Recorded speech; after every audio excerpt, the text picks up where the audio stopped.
Estamos tratando de hacer una especie de secuencia de webinars con Germán y bueno, un poco también con Adrián en representación de Sociocracia 3.0. Hicimos como un primer experimento con James Priest, que es uno de los fundadores o creadores de Sociocracy 3.0. Y bueno, ahí tuvimos una entrevista, capaz algunos participaron y la vieron. Y la idea un poco ahora era hacer algo más práctico. Adrián tiene mucha más experiencia en eso. Tiene experiencia en eso, James también. Pero bueno, Adrián pensamos que Adrián podría dar algo un poco más práctico y meternos un poco más en el día a día de Sociocracia, ver algunos patrones, de Sociocracia 3.0, ver patrones. Y entonces la idea es hacer algo, también un taller algo más práctico y que podamos ver el potencial que tiene. En particular, bueno, Germán y yo venimos en representación de dos movimientos o de dos empresas. Yo vengo de Tempines, que es una empresa que está bastante alineada con lo que es Sociocracia. Si bien es una empresa de desarrollo de software, es una empresa que tiene un modelo de gestión y de toma de decisiones colaborativo muy alineado a la Sociocracia, y en particular también como trabajamos con agilidad desde la raíz, encontramos en Sociocracy 3.0 como algo muy natural a nosotros, ¿no? Entonces empezamos a explorar un poco ese mundo y lo que queríamos hacer es aprovechar a traer bueno, todo el conocimiento de Adrián, de James, a Latinoamérica y bueno, tratar de compartir un poco todas estas vivencias. No sé, Germán, si querés contar un poco de Scrum México. Perfecto, sí. Bueno, en Scrum México desde hace 11 años ya que estamos trabajando para difundir la agilidad y los temas alrededor de la agilidad. Y bueno, Sociocracia se ve como algo que hace mucho match con el espíritu, con el mindset, y es por eso también que estamos unidos con Tempines en este esfuerzo de difusión de Sociocracia, ¿no? Bueno, con el amigo Adrián también, con Adrián trabajamos mucho en Scrum México. Adrián es trainer, Adrián es CEO de Voxel, igual y ahora se va a presentar un poco él, tiene un montón de credenciales, pero no quiero olvidarme ninguna. Pero bueno, estamos haciendo este esfuerzo por comunicar, por difundir un poco de Sociocracia en la región. Bueno, pues supongo que ahora me toca a mí, ¿no?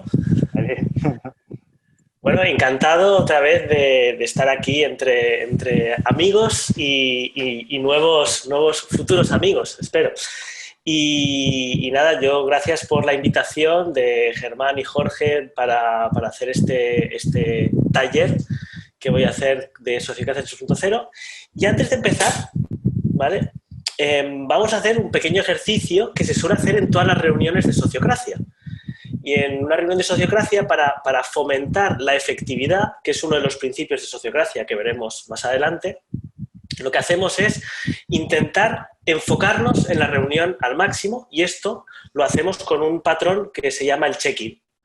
El check-in es que al entrar en una reunión, cada uno exprese cómo se siente, cómo llega emocionalmente a la reunión, para explicar al grupo alguna cosa que puede estarle distrayendo, y el hecho de nombrarlo nos permite enfocarnos en lo que viene ahora y que los demás también sepan que si nos desenfocamos en algún momento entiendan por qué. ¿Ok? Vamos a hacer una prueba aquí, los tres que hemos empezado, y después os pondré por grupos de 10 personas y haréis la ronda vosotros también para compartir. Entonces yo soy Adrián, llego a la reunión un poco ajetreado porque hoy he estado mirando casas, que me estoy mirando por la zona, y bueno, esto de cambiar de casa siempre trae un poco de estrés, además con potencial confinamiento 2 en España. Entonces vengo así como un poco espitoso, pero con ganas de compartir y de conocer gente nueva. Entonces ahora Germán y después Jorge, hacéis el check-in, por favor. Yo soy Germán, llego a la reunión con muchas expectativas, ¿sí? Con un poquito de hambre, pero creo que voy a aguantar, y con muchas expectativas. Llego relajado, hice bastante ejercicio hoy, hace calor por aquí, entonces la verdad que es un lindo día, y llego con altas expectativas y con contento de que esto de Sociocracia esté jalando. Bueno, yo soy Jorge, vengo también un poco agitado o acelerado porque tuve una mañana con un taller que duró 4 horas y fue bastante exigente, pero también vengo contento y satisfecho de que pudimos hacer esto, que era algo que veníamos craneando y pensando un poco con Germán hace tiempo. Así que vengo contento y también satisfecho y feliz de que Adrián se haya sumado y que esto esté pasando, digamos, para mí eso me pone de muy buen humor y predisposición. Ok, entonces os vamos a poner por grupos de 10 y hacéis lo mismo, por rondas, o sea, por turnos, una persona cada turno, sin discusión, compartís cómo llegáis a la reunión. ¿Os pones por grupos, Germán, por favor? Supongo. Bueno, a ver, entonces, aquí hemos visto 2 patrones. Uno es el check-in, que es el patrón de cómo empezar una reunión, para que todos podamos mencionar o explicar cómo entramos, para poderlo, al mencionarlo, lo que hacemos es ser capaces de dejarlo atrás. Si no lo mencionamos es mucho más difícil, con lo cual este es un ejercicio, porque no nos olvidemos, como comentaba antes alguien en el grupo en el que estaba yo, que todos somos humanitos y somos personas que trabajamos en organizaciones y tenemos que ser humanos. Y ser humanos significa tener emociones, tener cosas agradables y cosas desagradables, y explicar cómo llegamos a una reunión nos humaniza a todos, humaniza la reunión. Porque si hay algo que a mí me gusta de la Sociocracia 3.0 es que es una herramienta que te permite ser un humano en una organización. Para todos los que hayáis visto o leído sobre Reinventing Organizations, esto es el paso de naranja a verde, es el paso de convertirse en una familia, y para ser una familia tenemos que ser todos humanos y generar esos vínculos entre nosotros. Y otro de los patrones que hemos visto es el patrón de rondas, que consiste en cada uno hablar por turno, y entonces así evitamos las discusiones y nos aseguramos de que la gente, como no puede discutir, escucha. Y es un momento que cuando cada uno tiene su turno, es su momento de hablar y sabe que va a ser escuchado porque nadie le va a interrumpir. De la misma manera que si yo no estoy hablando, tengo que escuchar a los otros porque no puedo interrumpir. Entonces ese momento de conexión y de escucha activa. Me gustaría en un par de minutos, si alguno de vosotros tiene alguna reflexión respecto a las rondas y al check-in, que la comparta, ya sea por chat o por audio.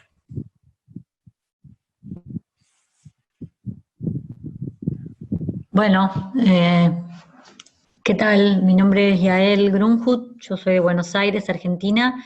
En el grupo en el que yo estaba, éramos 5 o 6 personas, la mayoría, para no decir todos, es nuestro primer contacto, nuestra primera capacitación en sociocracia. Tal vez habíamos escuchado de oído, en mi caso personal escuché muchas veces, pero bueno, nunca lo implementé y no me encantaría aprender. Y creo que fue un poco el resumen del check-in nuestro. Gracias.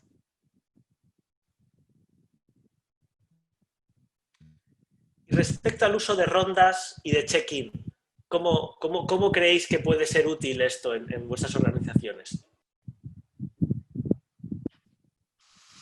Adrián, soy Luis Martínez. Buenas tardes. Un poco revisando el proceso más que el contenido, creo que es todo un desafío esto de que todo el mundo se calle y alguien empiece a hablar, porque todo el mundo en las cámaras empieza a ver quién habla primero y es como que cuesta arrancar, ¿no? Pero una vez que ya tomas velocidad, creo que sí se genera una dinámica interesante y cada uno respeta los tiempos del otro, pero sí siento que arrancar cuesta bastante. Esto que comentas es muy interesante, Luis, y por eso en los círculos de trabajo, porque los equipos en Sociocracia se llaman círculos, ya hablaré un momento de qué es eso exactamente, y es muy importante, o suele ser muy útil, tener un facilitador en las reuniones, que hace que estos momentos muertos no pasen, porque ya sabemos que hay alguien encargado de velar porque la cosa fluya. Entonces eso ha pasado porque en ninguno de esos grupos teníamos facilitador. Con lo cual pasa eso al principio. Si hubiera habido un facilitador, sería más efectivo, más eficiente. ¿Un último comentario que quiere hacer alguien antes de seguir? Sí, mira, en las rondas me parece interesante que tomar el turno, porque no siempre, encuentras como dos patrones típicamente. El uno es alguien que siempre habla y el otro es alguien que nunca habla. Entonces, tal vez rompe un poquito ese esquema. Totalmente. Totalmente. Da espacio a todo el mundo. Ajá. Lo cual no quiere decir que si no me apetece hablar, cuando es mi turno, yo puedo decir paso. También se respeta eso, no se obliga a hablar. Pero tienes ese momento en el cual, si quieres, puedes. Seas introvertido, extrovertido o algo por en medio. Sí, Pablo, ¿querías decir algo? Sí, también es interesante notar que este check-in, cuando uno expresa sus sentidos, a cómo está llegando, puede permitir que la gente se ponga empática o que empatice con el sentimiento o lo que tú estás sintiendo en ese momento, que no precisamente es lo que tal vez el resto está esperando o lo que la sensación del resto, ¿no? Yo quería, Adrián, perdón. No, una cosa que me parece interesante también es el tema del manejo del tiempo, ¿no? De cómo, digo, está bueno esto de, por ejemplo, que tenías un time box o un tiempo acotado y que fuerza que uno tenga que pensar cuánto tiempo usa para hablar para poder permitirle a los otros hablar también. Y eso es un desafío no fácil, digamos. Jorge, como alumno aventajado, se ha adelantado y ya ha hablado de otro de los patrones, que es el de Timebox, que es una herramienta que no pasa nada, Jorge, si yo aprovecho lo que viene, lo aprovecho. Entonces, uno de los patrones de sociocracia, que muchos de los patrones de sociocracia son cosas que vienen de por ahí, que no se los han inventado todos James Priest cuando habla ahora de historia. Y uno de estos, que es el Timebox, es algo muy útil, que es decir, mira, vamos a dedicarle 5 minutos a este ejercicio y que todo el mundo vea cuánto tiempo queda. Lo cual no quiere decir que a los 5 minutos paremos, pase lo que pase. Pero ahí tenemos un checkpoint y volvemos a preguntar, ¿queremos más tiempo o acabamos ahora? Ser consciente de ese tiempo hace que todo fluya mucho mejor. ¿Sí? Entonces, si nadie más quiere tomar la palabra así de manera urgente ahora, pasamos a la siguiente parte, que es hablar de qué es esto de sociocracia. Entonces, a ver, voy a compartir aquí un póster. Vale, ¿puedo compartir pantalla? Share, sí. Ah, no, ¿me puedes dejar compartir? Ahí te dejo, ahí te doy.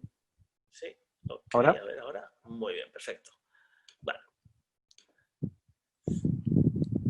Esto de aquí es ¿veis todos el póster que pone Sociocracy 3.0? Sí, perfecto. Vale, esto es una serie de pósters que de hecho os podéis bajar de la página web. Todo está en Creative Commons, con lo cual lo podéis utilizar siempre y cuando hagáis referencia a de dónde lo habéis sacado. Entonces ahí se ve que Sociocracia 3.0, que es una evolución de Sociocracia, es una serie de patrones, como llaman aquí, tecnología social, que nos permite tener una colaboración efectiva a cualquier escala. O sea, hay patrones que te sirven para trabajar tú solo, hay patrones que te sirven para trabajar en un equipo de 10 personas y hay patrones que sirven para coordinar varios equipos a la escala que queráis. Habrá unos que serán más prácticos que otros para según qué escala, pero tenemos eso, un sistema flexible que nos permite evolucionar nuestra organización hacia una organización ágil y resiliente. ¿Ok? Se basa en principios que veremos luego y es lo que he dicho, es gratuito. Entonces, aquí más abajo voy a entrar a hablar de un poco de historia. Porque esto, aunque veis a la parte derecha que Sociocracia 3.0, que es lo que yo vengo a explicaros, nace en el 2014-2015, la idea original de Sociocracia es antigua, viene del siglo XIX, de Auguste Comte, que fue un filósofo y estudioso de la conducta humana del siglo XIX, y él fue el que creó el concepto de sociología, el socialismo me parece que no lo inventó él, pero sociología, la rama de estudio de cómo interactuamos las personas, se la inventó él. Y él ya en ese momento predijo que en algún momento del futuro habría un sistema o una manera de organizarnos que llamó sociocracia, en el cual quien tiene el poder, que es la parte cracia, es el grupo al cual le impacta la decisión que se va a tomar, ¿no? Él inicialmente preveía que habría un grupo de expertos sociólogos que serían los que encaminarían a la sociedad. Pero después, con Lester Van Wart, en el 81, introdujeron conceptos de democracia participativa, a lo que ya había hablado Auguste Comte, y entonces ahí evolucionó un poco la democracia, pero no fue hasta el siglo XX, ya en el 1926, cuando Kees Boeke y su mujer, que venían de los Quakers. ¿Alguien conocéis a los Quakers? En México y Latinoamérica tenéis. Esto es una, hay quien lo llama secta, es una rama del cristianismo en el cual las decisiones las toman en una reunión que es como la asamblea del pueblo.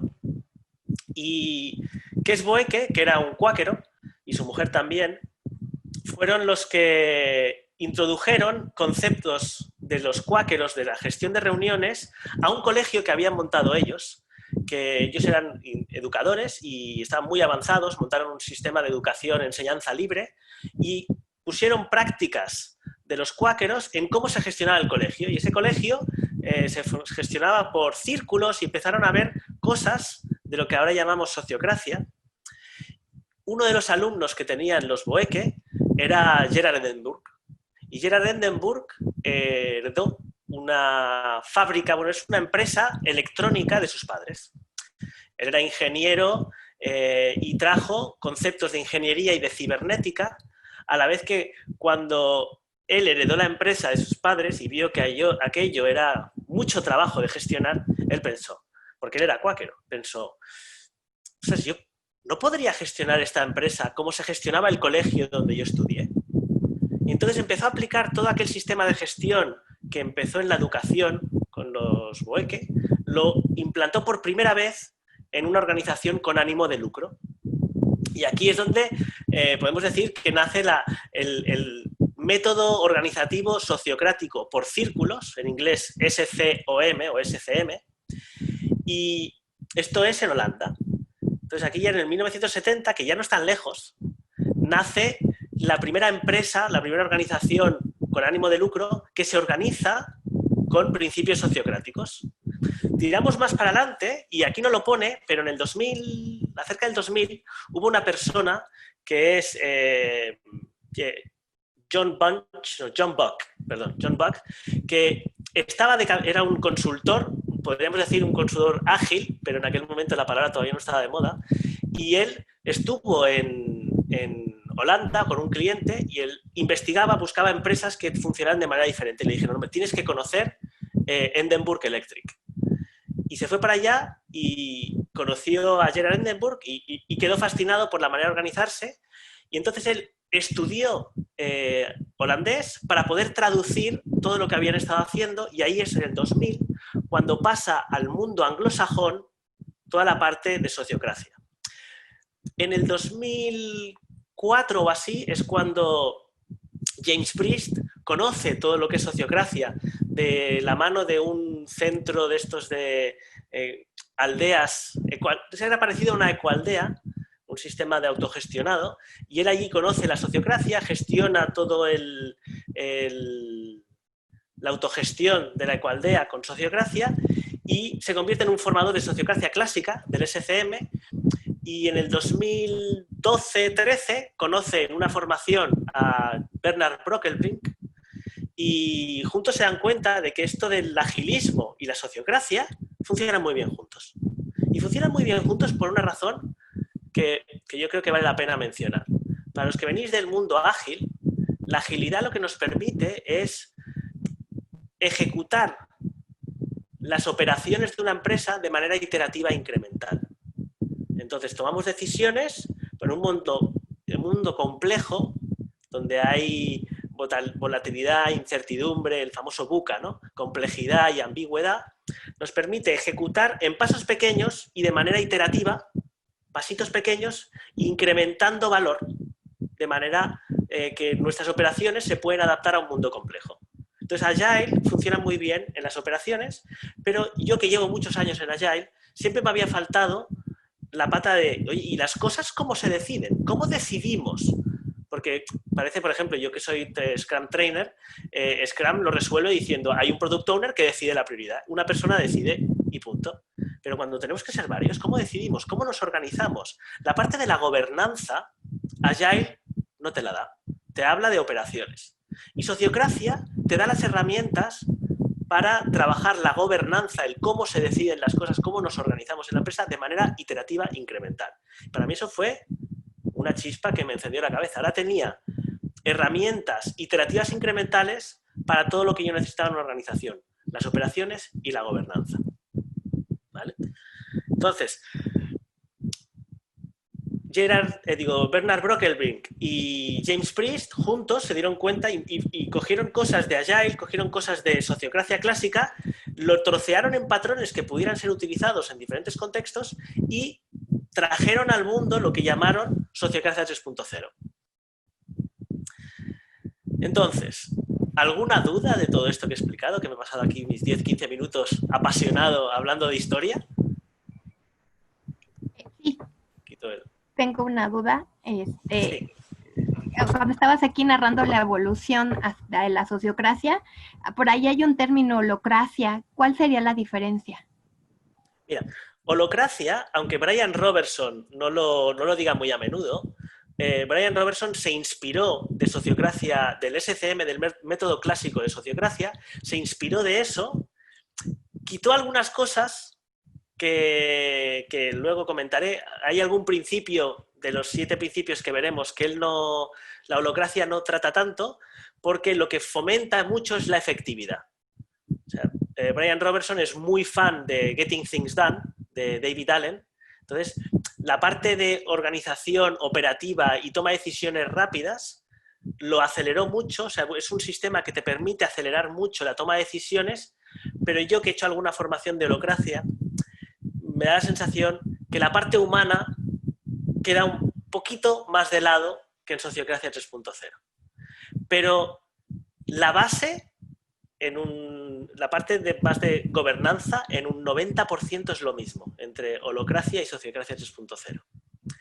Otra gran diferencia entre holocracia y Sociocracia 3.0 es que en holocracia toda la organización y sobre todo la propiedad tiene que firmar la Constitución, que son como las reglas básicas.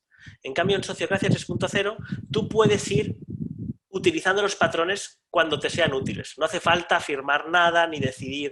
No, o sea, no hay organizaciones sociocráticas 3.0, porque habrá que utilizar más patrones y habrá que utilizar menos. Si no por utilizar más patrones eres más sociocrático. Aunque sí que hay algunos que se consideran como, si quieres utilizar la sociocracia para la autogestión, sí que hay algunos patrones que deberíamos utilizar, que ya entraré un poco más tarde. Espero haber resuelto tu duda. Sí, gracias. ¿Alguna otra duda? Si no, seguimos. Muy bien. Ok, entonces, Adrián, ahora quiero... Una cosita antes de que sigas. Hay como un ruidito ahí, como un vientito que se escucha en el micrófono. Me vas a quitar el ventilador, lo apago por vosotros, bueno. pero sin sudar, no encenderé otra vez. Vale, gracias. Vale. Entonces, la sociocracia, pese a ser un compendio de patrones que pueden ser útiles en diferentes contextos, se basa en 7 principios básicos. ¿Vale? Entonces, ¿cuáles son esos 7 principios? Esto me gusta dibujarlo. A ver, vamos a ver. Share content screen. Venga.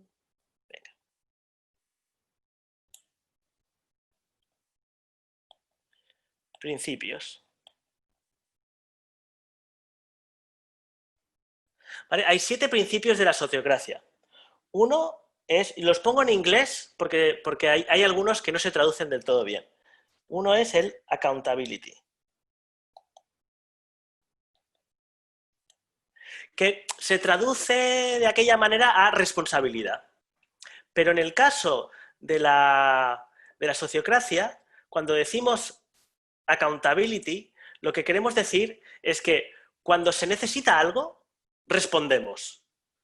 Y hago lo que he acordado hacer y tomo responsabilidad o propiedad por el curso de la organización. O sea, no aquello de decir, bueno, esto no es cosa mía, ¿no? Si detectas algo, te aseguras de que se gestiona. Y respondo cuando veo que se necesita algo. Y si no cabe en mi responsabilidad, me encargo de encontrar la persona que lo tiene que gestionar. Entonces, la accountability o responsabilidad sería eso. Otro es el consentimiento.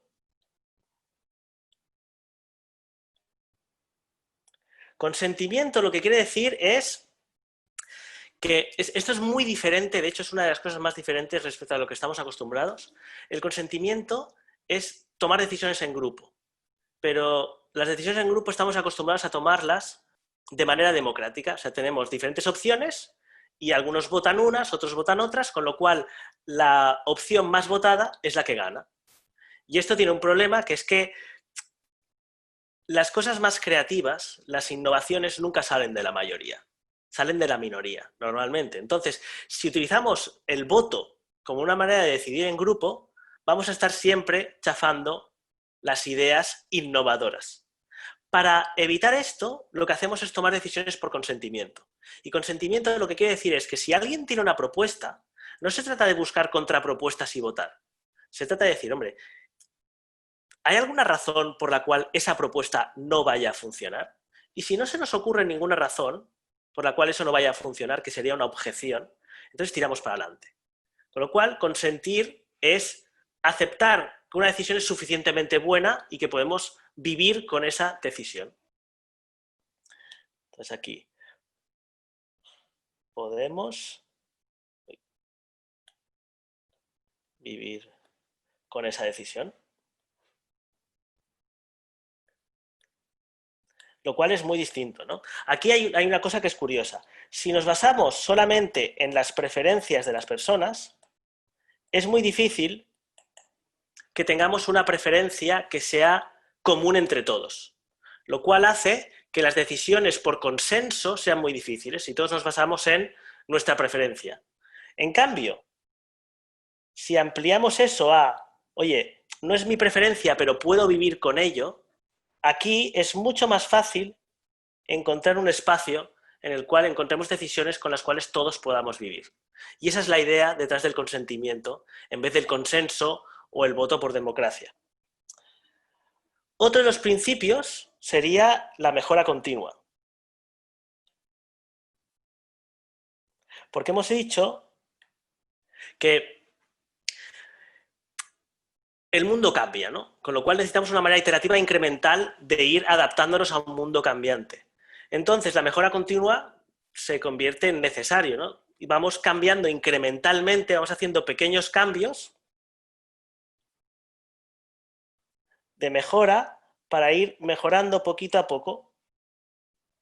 Vamos incrementando poco a poco esa mejora. Después tenemos la efectividad,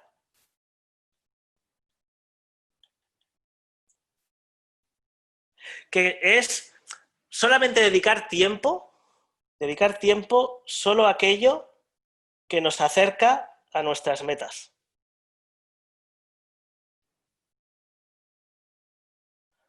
Eso es la efectividad. Podemos ser muy eficientes y no ser efectivos, con lo cual aquí lo que prima es la efectividad, acercarnos a nuestras metas. Tenemos también otro de los principios que es el empirismo. Y el empirismo lo que quiere decir es que vamos a validar todas nuestras suposiciones a través de experimentos y revisión de los resultados. O sea, esto de decidir, no, creemos que esta es la decisión más adecuada, sí, ¿y cómo vamos a saber que es la decisión adecuada? ¿Y cuándo vamos a validar si realmente era la decisión adecuada? Y entonces, esto entra mucho en las decisiones que se toman por consentimiento, porque empíricamente vamos a ir evaluando las decisiones que hemos tomado en base a criterios que decidimos al principio. Esto es algo muy básico, del empirismo. Yo es que hice un doctorado, no me he olvidado de decirlo antes, entonces yo la parte de la ciencia la trabajé mucho. Y cuando haces ciencia, cuando quieres validar realmente que algo que estás haciendo es correcto, tienes que pensar cómo lo vas a evaluar al principio, porque si no, cuando llega el momento de evaluar algo, es muy fácil proponer un sistema de evaluación que confirme tu sesgo actual. Con lo cual, es muy bueno decidir al principio cómo vamos a evaluar si esto está funcionando o no. Y esto es algo que se hace a menudo dentro de sociocracia. Me falta equivalencia. Y la equivalencia no quiere decir que todos seamos iguales, porque eso no es verdad. Yo, por ejemplo, mido menos de 1,70 m y eso tiene sus pros y sus contras. Y hay chicos y hay chicas y no todos somos iguales, pero todos tenemos el derecho, que eso es la equivalencia, a influenciar las decisiones que nos afectan. Influenciar pueden ser de muchas maneras. La manera más básica es poder decir objeciones, razones por las cuales esa cosa que me afecta no va a funcionar. Pero también podemos formar parte de la preparación de una propuesta o formar parte de notar tensiones, que eso es algo que comentaré más adelante, cuál es el proceso de toma de decisiones. Entonces, si algo me afecta, como hay equivalencia, yo puedo participar de la mejora de la propuesta que me afecta. Esto es una de las cosas que en holacracia se saltan un poco en pro de la efectividad y de la eficiencia. Para ser más eficientes, quitan un poco de equivalencia, entonces no permiten que todo el mundo al que le afecta pueda participar, sino que se forman comités, que son círculos que tienen la potestad de decidir lo que ellos crean más conveniente. Y por último, que esto aquí lo voy a poner así. Y por último está la transparencia, que esto es clave y no todas las organizaciones están dispuestas a hacerlo. De hecho, tuvimos un seminario con Jorge que hablábamos de salarios transparentes, el cual es uno de los patrones de Sociocracia 3.0. Lo que quiere decir, básicamente, la transparencia es que vamos a guardar todas las decisiones que se estén tomando de una manera pública a toda la organización para que otros puedan utilizar toda la información a disposición de la organización para tomar decisiones mejores. Entonces, a veces es cierto que hay información que es muy crítica y que no es bueno ser transparente con ella. Entonces, bueno, pues habrá razones claras por las cuales hay cosas que no se deben transparentar. Pero si no hay una razón por la cual no transparentar algo, todo debería ser transparente. Y así fomentamos que todo el mundo tenga acceso a toda la información que sea útil de cara a tomar decisiones futuras. Y aquí, si no recuerdo mal, ya tengo las 7. 1, 2. Ahora lo que voy a hacer es, os vamos a poner por grupos y quiero que discutáis de estos 7 principios, cuáles son los que os es más fácil de implementar en vuestra organización y cuáles debe ser más difícil de implementar en vuestra organización. Germán, si los puedes poner por grupitos de 5 personas para que sea más fácil discutir. A ver, ¿alguien que quiera compartir algo en los próximos 4 minutos antes de que hagamos la hora sobre los principios? A ver, yo.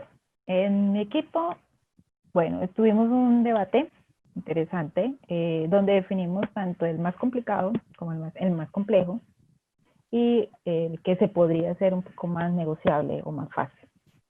Dentro del más complejo tenemos la transparencia por un tema de jerarquías, de manejar varios niveles dentro de las organizaciones. Y el más fácil, el accountability, porque es un tema en que podemos asegurarnos de que se puedan realizar las actividades o la gestión y podemos llegar a tener la capacidad de influenciar en el otro para que llegue a apoyar si no está de nuestro lado la gestión. Gracias, Ariana. ¿Alguien más? Yo, en mi caso, estábamos con Eduardo y estaba mencionando que en su caso ya estaba llevando esta parte de los principios, pero no no como tal de sociocracia. Sin embargo, de alguna manera podríamos llamarlo empírica, y me corregirán si no es así, pero ya se estaban llevando. Entonces a mí me queda duda de qué tan efectividad o cómo los vamos a ir midiendo que efectivamente se vayan amoldando, o cómo vamos a irlo adaptando a que se vayan logrando estos principios. Me causaría esa duda. Bueno, voy a intentar responder así rápidamente. Es difícil medir cuánto se sigue un principio. Eso es muy difícil. Lo que sí que tenemos que ver es que cuando intentemos aplicar algunos de los patrones de Sociocracia 6.0, si el entorno en el cual lo estamos intentando aplicar no cree que estos 7 principios aporten valor, pues no va a ser tan útil. Por ejemplo, si tomamos decisiones por consentimiento, pero después no transparentamos esa información al resto, pues difícilmente podremos tener subcírculos, podremos tener grupos que se coordinen, porque va a faltar esa información. Después veréis que algunos patrones llevan como muy dentro muchos de estos principios. Por ejemplo, cuando se toma un acuerdo se toma por consentimiento, y después uno de los apartados de un buen acuerdo es definir cómo vamos a evaluar y cuándo lo vamos a evaluar. Y para ser efectivos, antes de llegar a un acuerdo, tenemos que estar todos de acuerdo sobre la razón o la necesidad, o lo que llamamos en Sociocracia el driver, por el cual queremos llegar a ese acuerdo. Entonces veréis que los patrones tienen sentido si la cultura del grupo que está adoptándolos está alineado con estos 7 principios. Si no lo está, entonces vamos a hacer sociocracia de boquilla porque está de moda. Como muchos hacen Scrum, Kanban, Safe, ¿no? Porque está de moda, lo hacemos, le ponemos los nombres, pero si la cultura no apoya esta manera de funcionar, no le vamos a sacar tanto beneficio. ¿Alguien más quiere hacer algún comentario? Si no, seguimos. Sí, a mí me gustaría hacerte una pregunta, Adrián. Frente a estos principios, ¿cómo queda parado el líder o el rol de liderazgo respecto a este equipo? ¿O ya se fue? El rol de líder, hay un tipo de rol en un círculo, que no todos los círculos tienen por qué tenerlo, pero puede haber el rol de coordinador, que sería lo más parecido al líder / jefe al que estamos acostumbrados. Si bien es cierto que en toda organización, sea sociocrática o no, tiene que haber liderazgo, el liderazgo se expresa en sociocracia de una manera muy distinta. Porque como hay equivalencia, nadie puede utilizar la fuerza para decirle a otro que tiene que hacer algo. Pero el liderazgo de preparar una propuesta y tener en cuenta a la gente y mover y definir estrategia, y eso sigue estando y sigue siendo útil, pero la herramienta del poder de o haces esto o te echo, ya no, nada tiene nadie.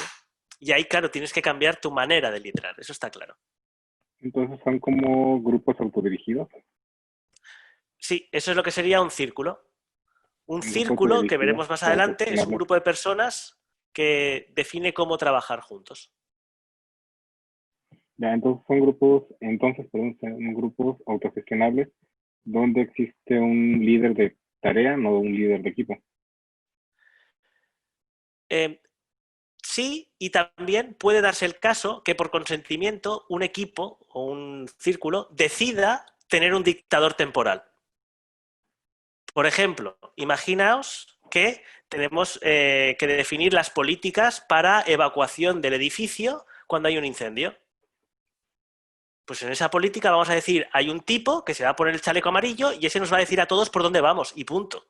No vamos a ponernos a decidir por consentimiento si queremos coger las escaleras o no, ¿vale? Decidimos por consentimiento que en según qué situaciones queremos que haya un autócrata tomando decisiones él solo. Pero por consentimiento también podríamos quitar ese privilegio.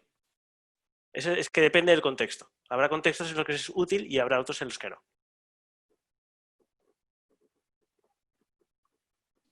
Sí. Adrián, yo tengo una pregunta. ¿Estos principios operan como procesos o como una escalada en donde a lo mejor si no tenemos accountability no podemos tener el paso 2, paso 3 o se pueden dar de manera diferente? yo diría que los 7 principios son necesarios para que la mayoría de estos patrones funcionen. No hay jerarquía dentro de estos principios que yo sepa. Vale, gracias. Ok. Entonces voy a parar aquí las preguntas porque quiero seguir avanzando con las siguientes cosas. Ahora lo que quiero que hagamos... Otra pregunta, perdón. Lo siento, es que si no, no me da tiempo. Okay. Vale. Okay. Entonces, ahora lo que vamos a hacer es, vamos a trabajar, os voy a explicar cómo se toman decisiones en sociocracia y después aplicaremos lo que es consentimiento. Entonces, os voy a compartir pantalla otra vez.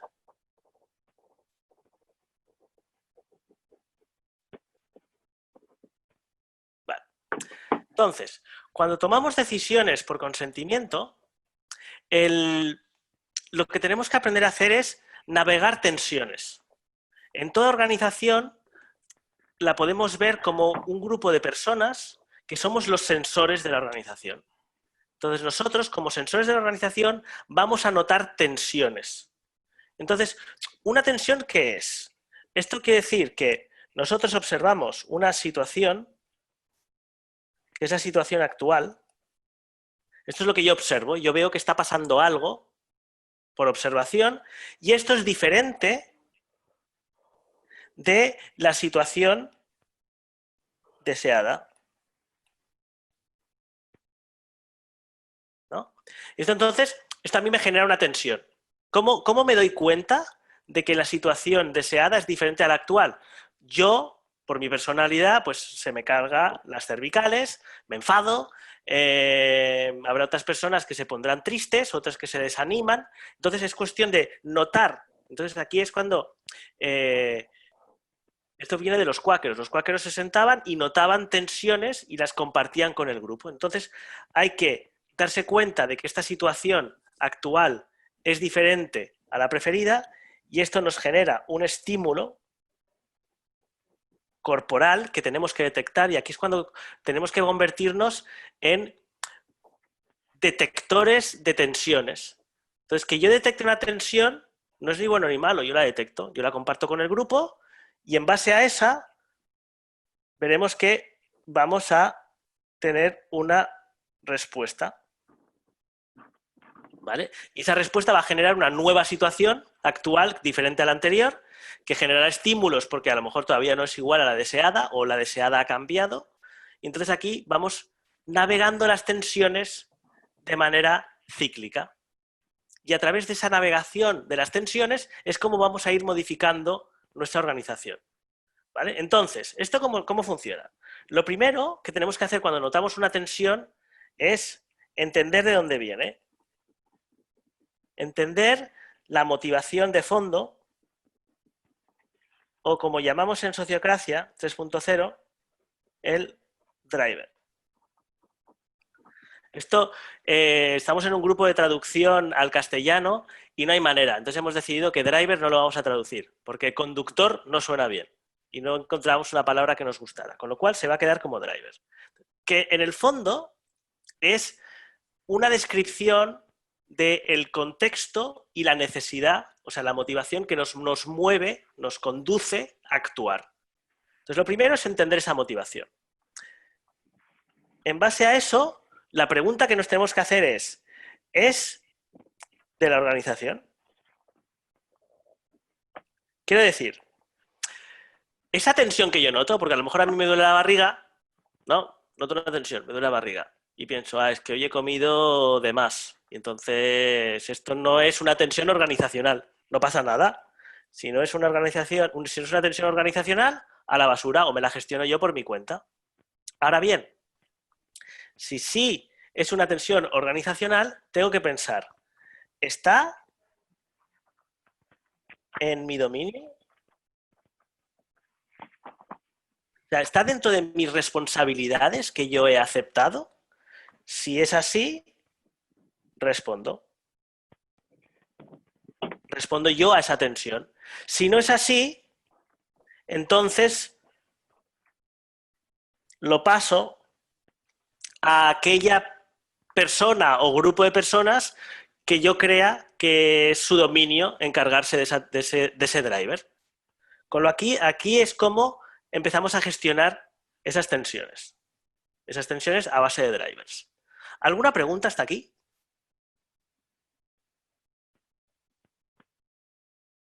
¿No? Ok, pues seguimos. Entonces, hay diferentes maneras en las que yo puedo responder a una tensión, ¿vale? Y esto dependerá de si es una respuesta operacional o una respuesta de gobernanza. Entonces aquí es cuando es útil entender la diferencia entre lo que es operaciones y lo que es gobernanza. Operaciones es cualquier cosa que sea una solución para una situación concreta. Entonces, ¿aquí qué tenemos? Ejecutar una acción,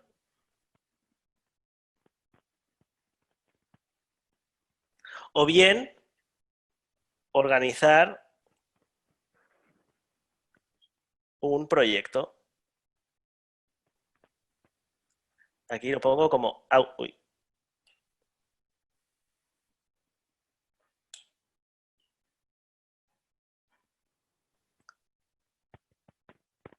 Llamo auto-organizar un proyecto, porque nos vamos a auto-organizar nosotros. Esas son las operaciones. Son cosas que se hacen para una vez. Ahora, cuando la decisión... Esto es algo recurrente, que vemos que pasa a menudo, que hay un patrón que suele pasar, entonces es un problema de gobernanza. Vamos a tomar decisiones o vamos a llegar a acuerdos.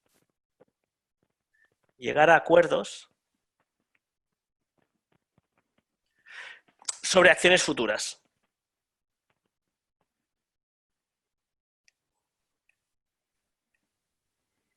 ¿Ok? Entonces, esto es lo que llamamos gobernanza. Entonces, gobernanza hay de varios tipos. Voy a encender un poco el ventilador, por favor. Gobernanza hay de varios tipos. Una es definir una política o un acuerdo. ¿Vale? Entonces, por eso es tan útil la transparencia. Porque si las políticas que definimos no son compartidas de manera transparente con el resto de la organización, pues vamos a tener que estar controlando a la gente. Entonces es mejor definir una política, publicarla, ser transparente con las políticas y que la gente se adapte a las políticas que se van definiendo. Un tipo de acuerdo concreto que es muy típico de sociocracia, con lo cual lo ponemos aparte, es definir un dominio de actuación. Esto para que nos entendamos fácilmente, un dominio es un ámbito en el cual yo tengo delegada mi autoridad. O sea, una organización completa, ¿no?, es un dominio, porque todos estamos trabajando por el mismo objetivo y tenemos una serie de recursos que podemos utilizar. Ahora bien, dentro de todo esto hay un montón de cosas que hacer y entonces vamos a subdividir en subdominios que tienen una parte de los activos a su disposición y tienen un subobjetivo del global. Y entonces vamos a montar una jerarquía de objetivos y dominios para que la gente se pueda organizar de manera semiautónoma, porque su autonomía es el dominio que tienen. Entonces, si monto un subdominio, pues la autonomía de este subdominio será esta. Y los del dominio de más alto nivel tendrán una autonomía más amplia y dentro de la autonomía podemos crear dominios, ¿vale? Un dominio podemos tomar responsabilidad de un dominio, ya seamos una sola persona, con lo cual tendremos un rol, o si con una persona no es suficiente, vamos a montar un círculo, que es un grupo de personas que toma responsabilidad por un dominio.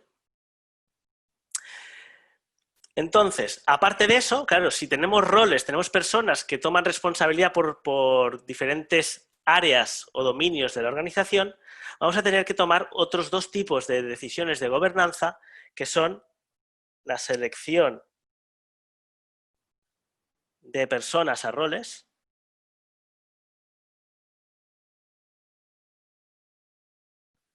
y la otra es la evaluación de acuerdos.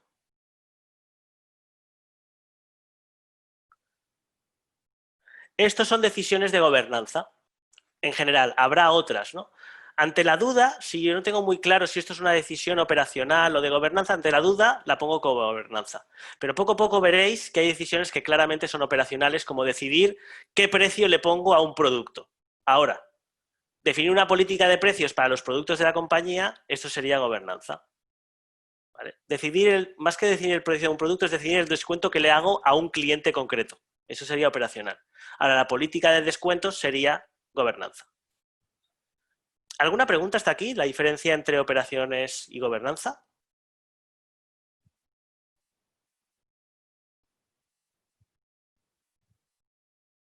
No. Muy bien. Entonces, para poder navegar esas tensiones, tenemos que aprender a definir, voy a ponerlo aquí, tenemos que aprender a definir drivers. Entonces, ¿qué es un driver o cómo definimos un driver? Un driver suele tener 4 partes. La primera es contexto y el impacto que está teniendo en la organización ese contexto. Esto sería la primera parte y la segunda parte. Después definimos la necesidad y el efecto que tendría sobre la organización cubrir esa necesidad. Por ejemplo, voy a poner un ejemplo típico de una organización. Somos una empresa con ánimo de lucro y como tal tenemos unas responsabilidades con el Estado que quiere que tengamos las cuentas bien hechas. Esto quiere decir que tenemos que preparar las cuentas, los balances y demás cada 3 meses y tenemos la necesidad de hacer esto de una manera diligente para que no nos caigan multas y no tengamos que pagar de más. ¿Sí? Eso sería la descripción corta de un driver de una empresa organizacional. Este driver concretamente es suficientemente amplio como para que valga la pena crear un dominio. Y en una empresa pequeña a lo mejor tendríamos una sola persona administrativa o de finanzas y en una empresa más grande haría falta un círculo para llevar todos los temas de finanzas y administración. ¿Sí? Entonces ahora os quiero poner por grupos y que en cada grupo describáis 2, 3 drivers organizacionales de vuestra organización, de vuestro contexto.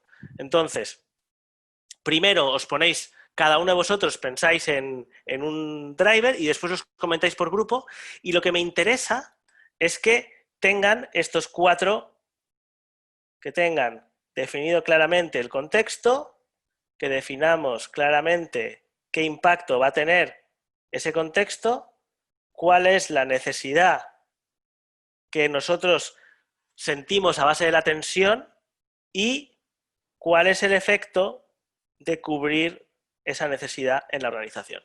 ¿Vale? Entonces os ponemos por grupos de 3 personas y durante los próximos 5 minutos escribís cada uno un driver de vuestra organización o de vuestro contexto concreto. Vale, quiero que un par de valientes compartan su driver. Y así yo doy feedback.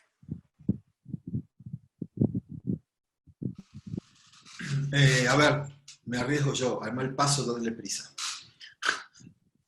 Trabajamos con Elías, él trabaja en una empresa de logística y entonces armamos un driver que quedó más o menos redactado así. Como empresa de logística que buscamos crecer, necesitamos entregas en tiempo y forma para satisfacer a nuestros clientes. Vale. Creo que ha habido cosas que no estaban en su sitio. Te doy feedback. Dale. A ver, contexto, empresa de logística. Sí. Vale. El contexto, dices que nos gustaría crecer. A mí eso me parece más un deseo que es más parte de la necesidad. Con lo cual, ahí lo has escrito ahí, ¿no? Ah, no.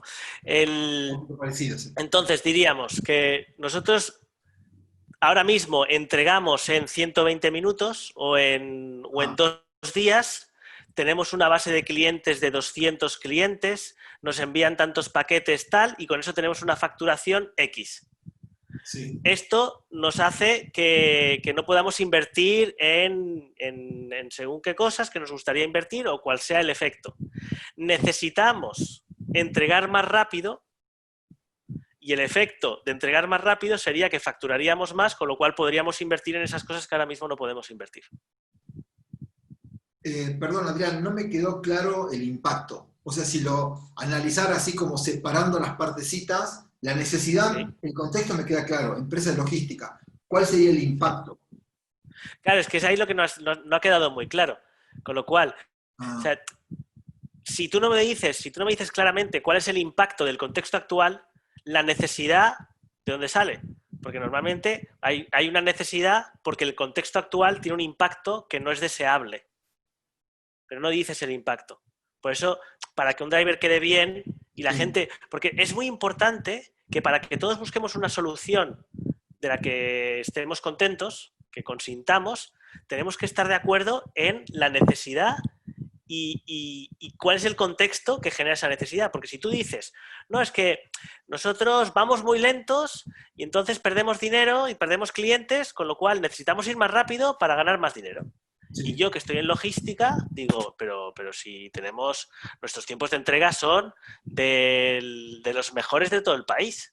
Entonces, no estoy de acuerdo con ese contexto. Ahí podemos empezar a ver cuál es el contexto y el impacto, y una vez estemos de acuerdo en el driver, será mucho más fácil encontrar una solución o un acuerdo que satisfaga a ese driver. Por eso es tan importante. Vamos a suponer que vos inventaras un impacto, el que quieras. ¿Cuál pudiera ser una forma de redactar ese impacto?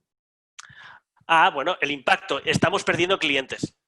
Nuestra facturación ha bajado un 20%. Eso es un impacto.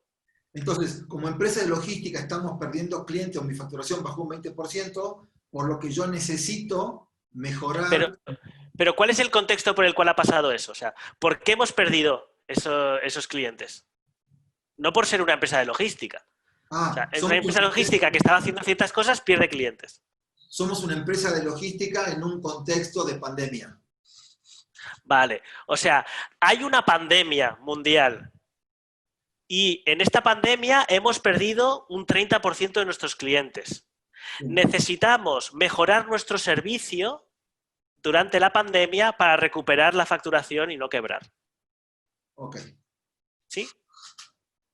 Ahora queda mucho más claro. Ahora hemos entendido, vale, es por la pandemia. Antes no estaba nada claro esto. Era una empresa de logística normal y no entendía. Mucho mejor. Gracias. Muchas gracias, valiente.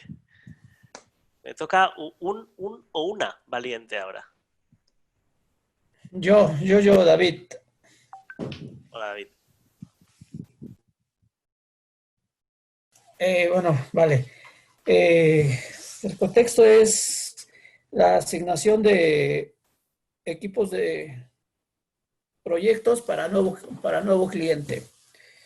¿Qué impacto tendría? Tendría la atención inmediata a este nuevo usuario. ¿Con qué necesidad de darle las soluciones técnicas que él nos requiera? Y como efecto, sería posicionarnos dentro del ámbito de su partner, como partners con este cliente. Vale. A ver, vamos a intentar, porque yo ahora a veces me ha quedado como muy ambiguo, entonces yo te voy a hacer preguntas. Esto yo me imagino que es una empresa de consultoría que ofrece servicios de desarrollo de proyectos. Así es. Vale, entonces somos una empresa de desarrollo de proyectos para clientes. Y cuando hay un nuevo cliente, tenemos que armar un nuevo equipo para este cliente, lo cual afecta, y a lo mejor no somos suficientemente rápidos, o nos cuesta porque no tenemos suficientes personas, no sé cuál es el problema. Entonces, no hacemos un buen equipo, eso sería el efecto de este contexto. Necesitamos definir una manera de formar equipos nuevos para proyectos nuevos, que nos permita dar el mejor servicio a nuestros clientes y mantenerlos contentos y seguir facturándoles en el futuro. ¿Sí? Ok. Pero no me ha quedado claro el contexto original de problema. O sea, porque lo que he comentado yo no veo por qué es un problema. ¿Cuál es el contexto que hace que eso sea un problema? Sería la asignación de nuevos equipos de trabajo para un nuevo cliente. Vale, pero eso es la necesidad. Yo necesito asignar a un equipo nuevo a un cliente nuevo.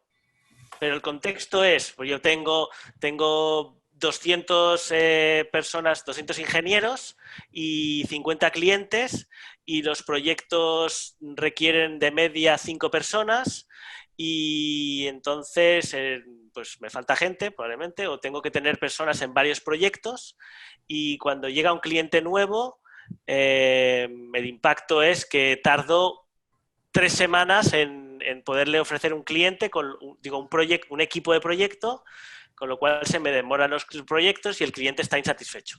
Tengo la necesidad de poder armar equipos de una manera más rápida para satisfacer las necesidades más rápidamente. ¿Entiendes lo que quiero decir con el contexto que me falta? No sé por qué es un problema para ti esto. ¿Cuál es el contexto que hace que sea un problema? Que no tengo los colaboradores en este momento para asignarlos. Vale, entonces probablemente, o sea, me imagino que cuando llega un cliente nuevo, como todos vuestros ingenieros ya están asignados a otros clientes, necesito contratar personas nuevas, con lo cual eso tarda y tardo mucho en armar un equipo nuevo para el cliente porque tardo en contratar. ¿Es eso? Así es, por ahí va. ¿Vale? Pero ves, yo con estas preguntas que te voy haciendo, vamos armando un dibujo para que todos tengamos lo mismo en la cabeza. Porque si no, si somos ambiguos, yo puedo estar interpretando esto, tú estás interpretando aquello, tú piensas en una solución para esto que va por allí, y yo digo, pero para esto no me sirve esa solución. Si no estamos todos de acuerdo en el contexto y la necesidad, va a ser muy difícil ponernos de acuerdo en la solución. Por eso, esas 4 partes de un driver son tan importantes. El contexto actual, qué cosas podemos observar, qué impacto tienen lo que observamos, cuál es la necesidad, cuál es el mundo deseado y qué impacto tendría responder a esa necesidad y cubrirla. ¿Sí? ¿Alguien más? Venga, yo creo que podemos hacer uno más. Yo. Educación en pandemia, una universidad que no está acostumbrada a dar clases en línea, ¿no? Son 100% presenciales. Entonces tenemos que terminar un semestre. No se puede quedar esto así, entonces tenemos que adaptar los contenidos de las unidades de aprendizaje, tenemos que identificar estas herramientas para poder solucionar, terminar el semestre, hacer evaluaciones, todo esto. Muy bien, vamos a ir por partes, Juana. El contexto, has dicho, estábamos a medio semestre, ha llegado la pandemia, nosotros dábamos los cursos en presencial, ya no podemos continuar dando los cursos en presencial. Eso es el impacto de este contexto. Necesitamos pasar todos nuestros cursos a un formato online para poder continuar dando servicio a nuestros alumnos. Sí, ha quedado súper claro. Sí, muy bien. Sí. Okay, gracias. ¿Sí? Pero tú ya lo tenías todo dicho, ¿eh? Lo que te faltaba era un poco ordenarlo, pero ya estaba todo muy bien. Ahora, mi pregunta para el de Juana, el driver de Juana. ¿Esto es algo que podemos resolver con operaciones o con gobernanza? Yo diría que más gobernanza. Porque hay muchos criterios para las clases, hay mucho que consensar. Yo creo que más bien, o sea, porque esto no es algo que yo pueda resolver con un proyecto y ya. Probablemente requerirá coordinación de muchas cosas, mucha gente, y lo más probable es que tengamos que crear un equipo que se dedique a esto, con lo cual parece que lo tuyo va a ser un driver del cual van a hacer un dominio y vamos a asignar a ese dominio un círculo de personas que se va a encargar de pasar todo a online. ¿Ves? Ahora sí, hemos hecho el hilo. Teníamos una tensión que tenía Juana se ha convertido en un driver, ha visto que era de gobernanza, en una reunión de gobernanza decidimos cuál va a ser el dominio de actuación para resolver ese driver y hemos asignado a ese dominio un grupo de personas que es un círculo. Y eso sería el proceso completo de decisiones, digamos, de gobernanza sociocrática. ¿Alguna otra duda de lo que hemos visto hasta ahora? Ya no un driver concreto que hayáis puesto, sino dudas de sobre cómo se escriben los drivers.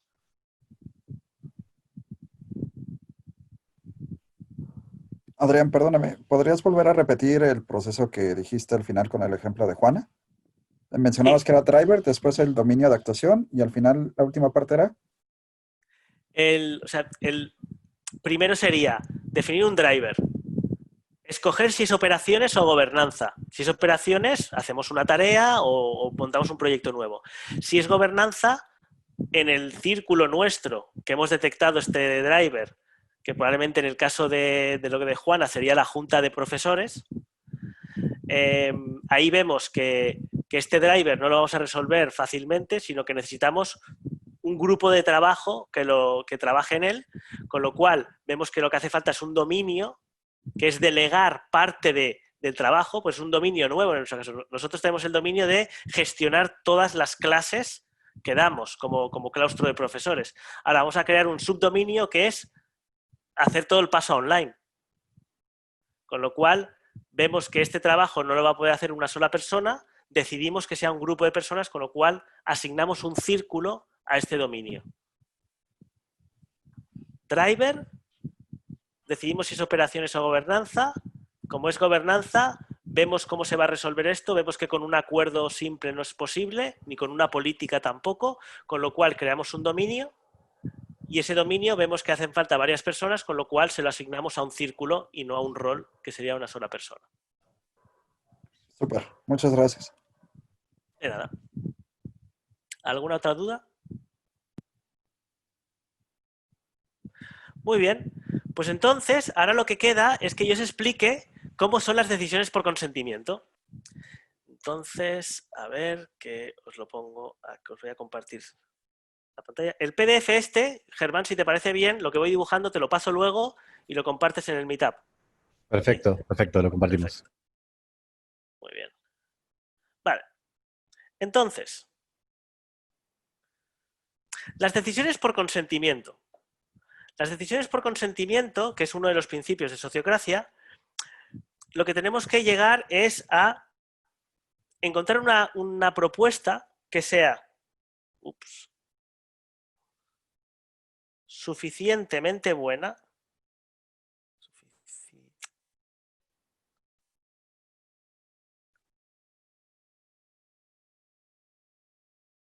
y suficientemente segura.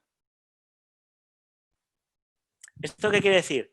Que si llevamos a cabo esa decisión y la ejecutamos, el mundo al cual vamos, pues no hay ninguna cosa que nos vaya a ir mal y no hay ninguna mejora fácil a esa propuesta. O sea, sí. Entonces, lo que estamos haciendo es definir objeciones. Entonces, típicamente, ¿cuál es el proceso? El proceso es, primero, revisar el driver.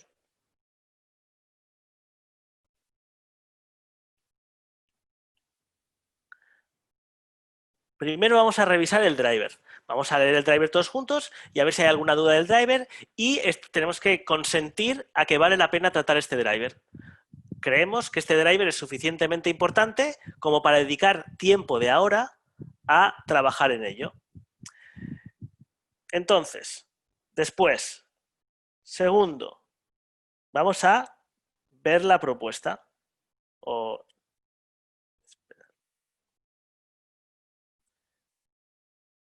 Explicar propuesta.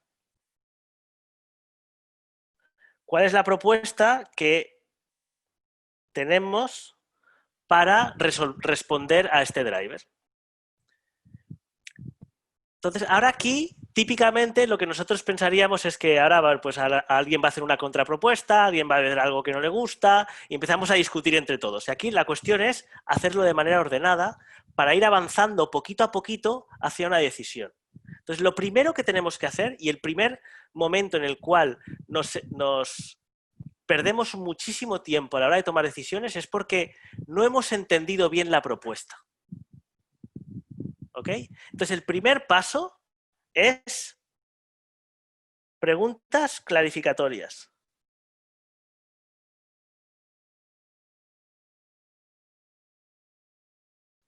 Y esto lo que quiere decir es, aquí no vale hacer trampas y hacer preguntas, oye, ¿y no sería mejor haber hecho esto? Eso no vale. Eso no es una pregunta clarificatoria. Y no vale hacer preguntas que quieran modificar la propuesta. Aquí solo vale preguntas porque no entiendo qué quiere decir eso. No entiendo cuántas personas se van a encargar de tal, o quién va a hacer no sé qué, o qué quieres decir con esta palabra, o esto de aquí es clarificatorio, es entender, realmente entender la propuesta tal y como la hace la persona que la trae a la reunión. No para intentar mejorarla todavía, solo entender. Entonces, yo como facilitador de gobernanza, en esta fase de preguntas clarificatorias, si veo que alguien está intentando evaluar la propuesta, digo, no, no es el momento, eso viene después. Ahora solo hacer preguntas para entender la propuesta que os están haciendo, no si os gusta o no os gusta, ¿vale? Entonces, esas preguntas clarificatorias se van respondiendo hasta que todo el mundo entiende la propuesta y después se hace una respuesta breve.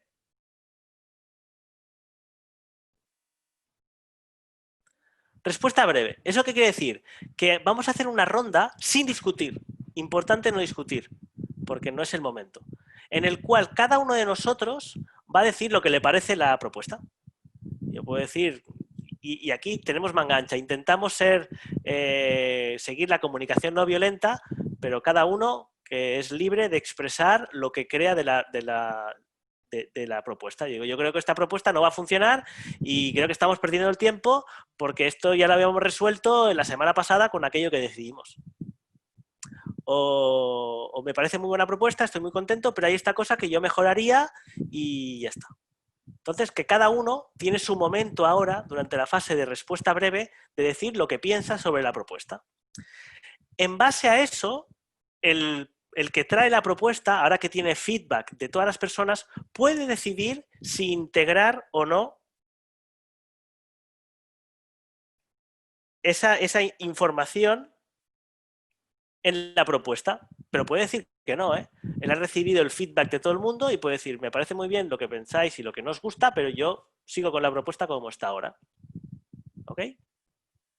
Entonces, después de la respuesta breve, viene la parte de colecta de objeciones.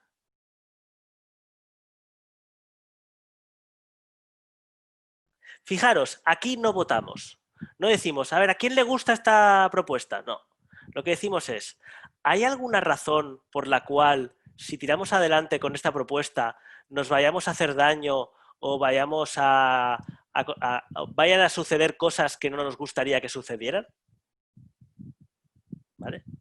Entonces, y aquí es cuando, si veis estas tres manos de aquí, son tres señales que se hacen a la hora de consentir, ¿no? Yo digo que sí, me parece bien la propuesta, adelante. Si hago así, tengo dudas, hay cosas que no me acaban de parecer bien, pero no se me ocurre una razón por la cual esto no vaya a funcionar, pero tengo preocupaciones. No creo que no vaya a funcionar, pero me preocupa esto. Y este gesto aquí es una objeción. Fijaros que no se hace así para decir objeción, porque no estamos diciendo no quiero que esto tire para adelante. Lo que estamos diciendo es, se me ocurre una razón por la cual esto nos va a hacer daño. Y ofrezco un regalo, que es esta objeción, para que podamos integrarla en nuestra propuesta y evitar consecuencias indeseadas. Con lo cual, no decimos no me gusta, sino que ofrecemos una objeción. Y entonces, aquí, paso 6, es integrar objeciones, o más que integrar, procesar. Procesar objeciones y volvemos al punto 6. Mientras haya objeciones, las vamos a ir procesando hasta que nadie tenga objeciones y la propuesta se acepte. Entonces, importante, ¿qué es eso de procesar objeciones? Para procesar objeciones, primero, cuando hacemos una recolecta, recogemos posibles objeciones, una posible objeción, porque todavía no hemos visto si realmente esa objeción es válida o no. Entonces, nos tenemos que preguntar, el grupo, ¿esto cualifica como una objeción válida? O sea, ¿esto es una razón válida por lo cual esto nos vaya a hacer daño? Porque yo puedo decir, por ejemplo, es que, imaginaros, alguien hace una propuesta de cambiar el color corporativo a azul. Y yo tengo una objeción. Es que a mí no me gusta el azul. Digo, no, eso no es una objeción válida porque que a ti no te guste el azul no signifique que el azul no vaya a funcionar como color corporativo. ¿Vale? Las preferencias personales no valen como objeciones. Esto es muy importante. Esto a mí me costó 2 cursos aprenderlo, hasta que James Priest, en una vez que yo hice algo así y dije una preferencia personal, me dijo, ¿pero esto es una preferencia personal tuya o hay una razón por la cual no vaya a funcionar? Yo me quedé así y dije, ¡qué cabrón! Pero ahí me lo aprendí. Entonces, si es una razón válida, bueno, si no es una razón válida, a la papelera, no me sirve esta objeción. Si sí es una objeción válida, entonces alguien, normalmente el que ha pensado la objeción, propone una enmienda a la propuesta. Entonces, propone un cambio a la propuesta que haga que esa objeción ya no pase. Entonces, por ejemplo, lo que decía antes, azul no me gusta, eso no es una objeción válida, pero imaginaos que decimos, un 30% de nuestros clientes son daltónicos. Entonces, si hacemos el color corporativo azul, no van a saber distinguirlo y creo que nos va a hacer daño. O sea, eso sí que les parece una objeción válida. Entonces, proponer enmienda, pues que en el caso de que podemos proponer que sea azul, a excepto de aquellos que no vean el azul y que estos puedan cambiarlo en la configuración, el color, si les va bien. Propongo una enmienda. Entonces, a esa enmienda hay objeciones. ¿Hay alguna objeción a la enmienda? Si hay una objeción a la enmienda, proponemos una enmienda a esa enmienda y vamos mejorando la enmienda hasta que no hay ninguna objeción a esa enmienda. Y si no hay objeciones, pues volvemos a preguntar, ¿hay alguna objeción a la propuesta global con la enmienda ya aprobada? Siempre es bueno hacer este último paso, después de aprobar una enmienda, de volver a decir, vamos a mirarnos en el global otra vez. ¿Hay alguna objeción a todo esto? ¿Sí? Y entonces definimos la propuesta y ya queda aceptada. Una vez no hay objeciones, la propuesta queda aceptada, con lo cual en la 7 es felicitarse. Esto no lo hacemos suficiente. Llegar a acuerdos es muy difícil. Y después de todo el esfuerzo que nos hemos dedicado a llegar a un acuerdo, ostras, una pequeña celebración, ¿no? Felicitarse, celebrar.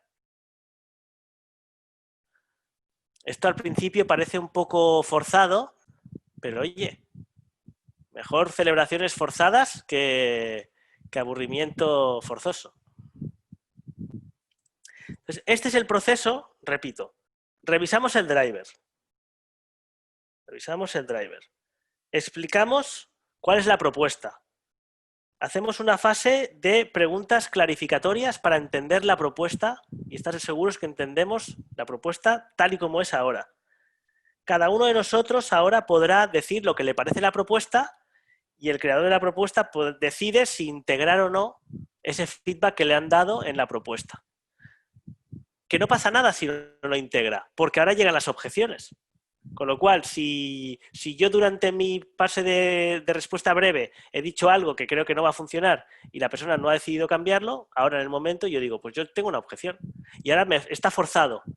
Si la objeción califica, estamos obligados a proponer una enmienda hasta que eso no tiene objeciones. Con lo cual, recogemos objeciones, procesamos objeciones y cuando no quedan objeciones, solo pueden quedar o todos estamos de acuerdo o tenemos dudas, entonces la propuesta se acepta. Si tenemos tiempo extra, podemos escuchar todas las preocupaciones y apuntarlas.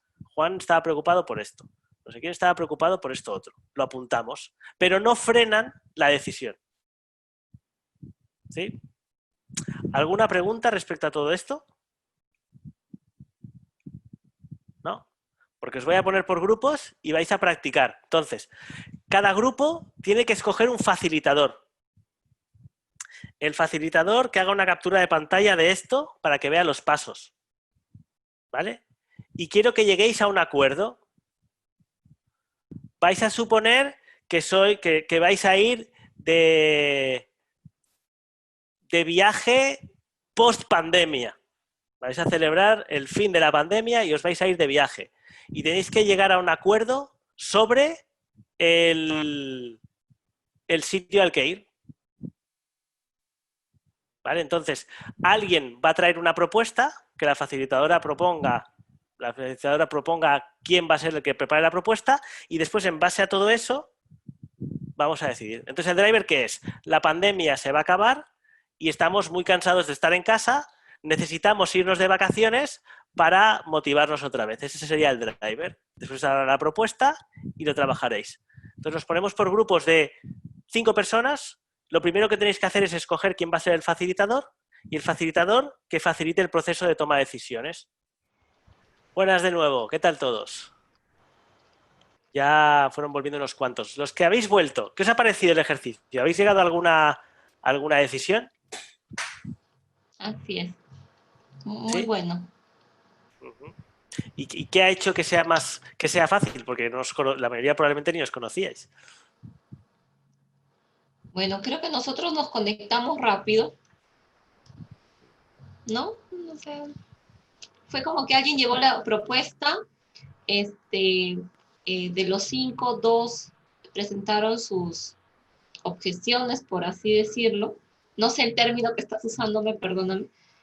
Presentaron sus objeciones y bueno, luego ya hicimos una conciliación, ¿no?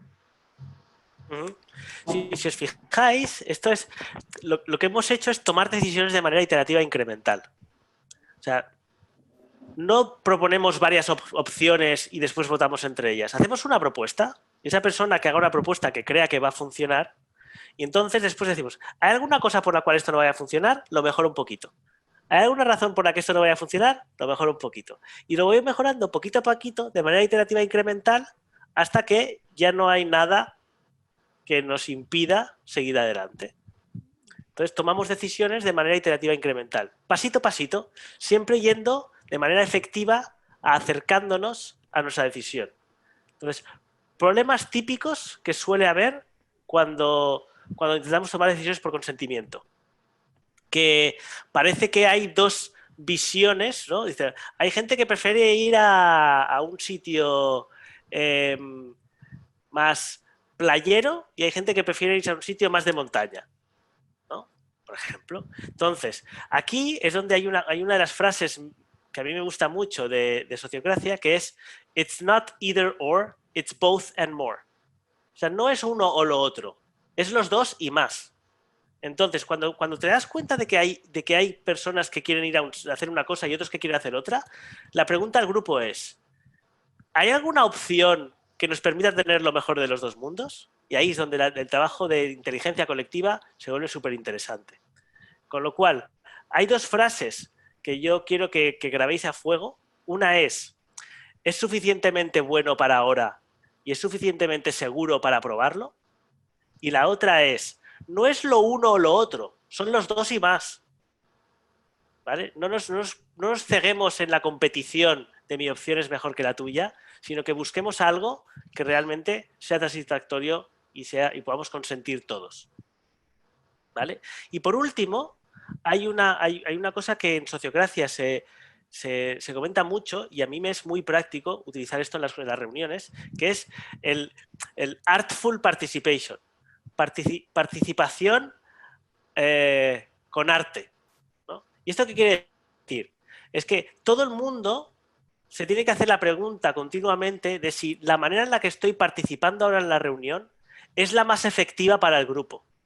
Y eso a veces va a querer decir que a mí yo soy de los que me gusta hablar, entonces habrá momentos que me tendré que callar porque pienso, realmente eso que quiero decir no es tan útil, me lo callo.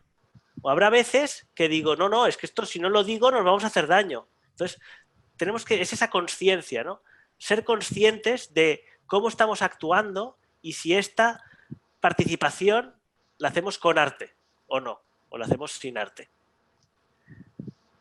Entonces ya hemos visto todo lo que quería que viéramos hoy. Perdón porque se me ha alargado un poco la sesión.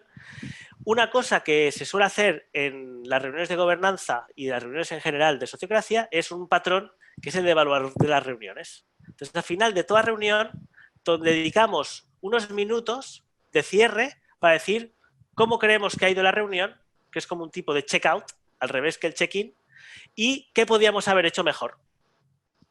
Así que, en vez de hacer una ronda, porque somos 37, voy a hacer un popcorn durante 3 minutos. Popcorn es, a quien le apetezca, como una maíz, que salte y que diga lo que quiera compartir sobre la reunión. Adelante, encendió el fuego.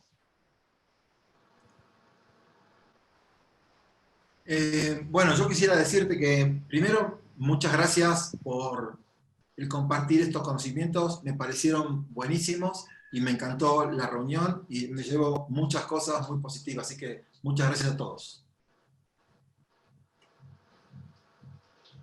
Yo también agradecer el espacio, me gustó mucho trabajar en los subgrupos, también ahí pude trabajar directamente con Adrián, y claramente son nuevas formas de cómo trabajar en las organizaciones, porque justamente la toma de decisiones es la difícil, sobre todo cuando la toma de decisiones está tan concentrado en la parte superior, se hace complejo, y justamente lo que pasó en el subgrupo donde estuve yo, uno muchas veces por mala formación, uno está acostumbrado a emitir una decisión, pero uno ya está pensando en la solución de inmediato, porque así muchas veces uno es formado por tipo de especialidad. Entonces acá el ir paso a paso y el ser inclusivo y no pensar de inmediato en la solución, sino donde uno va paso a paso, claramente ahí va dando distintos tipos de alternativas que no siempre se ven de buenas a primeras. Así que yo ya me llevo un aprendizaje, y gracias ahí a Nubia y a Adrián que estuvieron ahí en el subgrupo, y a Efraín que también estuvo en el primer subgrupo conmigo.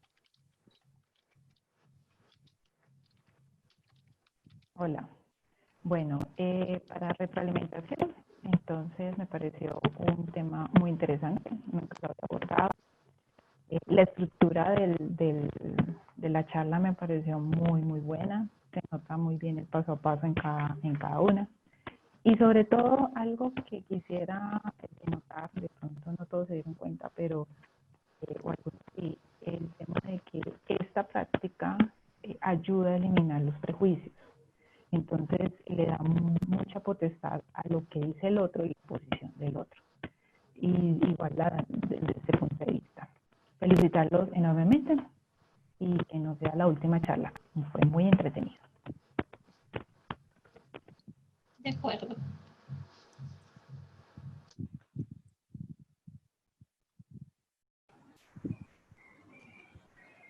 Tenemos algunos comentarios ahí también en el chat, Adrián.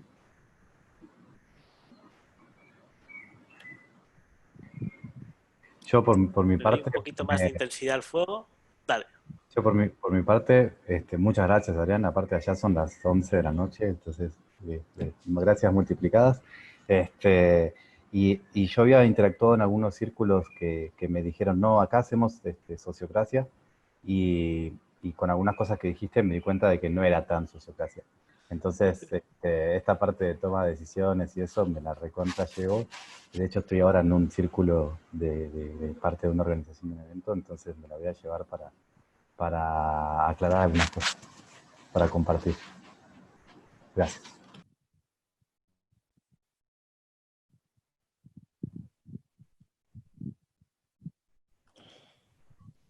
De mi parte, pues agradecerte por todo el conocimiento que nos compartiste. Personalmente yo no conocía nada de sociocracia, aprendí algunos conceptos bastante interesantes que me llevo también para aplicar con los equipos que hoy en día, con los que hoy en día estoy trabajando. Las dinámicas muy padres también. Gracias.